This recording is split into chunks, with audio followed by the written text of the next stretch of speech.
اور ہم نے بہت سے جن اور انسان دوزخ کے لیے پیدا کیے ہیں، ان کے دل ہیں لیکن ان سے سمجھتے نہیں، اور ان کی آنکھیں ہیں مگر ان سے دیکھتے نہیں،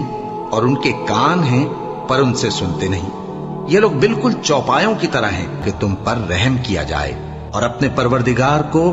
دل ہی دل میں عاجزی اور خوف سے اور پست آواز سے صبح و شام یاد کرتے رہو، اور دیکھنا غافل نہ ہونا۔ جو لوگ تمہارے پروردگار کے پاس ہیں وہ اس کی عبادت سے روگردانی نہیں کرتے، اور اس پاک ذات کو یاد کرتے اور اس کے آگے سجدے کرتے رہتے ہیں۔ مومنو، اللہ سے ڈرو جیسا کہ اس سے ڈرنے کا حق ہے، اور مرنا تو مسلمان ہی مرنا، اور سب مل کر اللہ کی ہدایت کی رسی کو مضبوط پکڑے رہنا اور فرقے فرقے نہ ہو جانا، اور اپنے اوپر اللہ کی اس مہربانی کو یاد رکھنا جب تم ایک دوسرے کے دشمن تھے تو اس نے تمہارے دلوں میں الفت ڈال دی، اور تم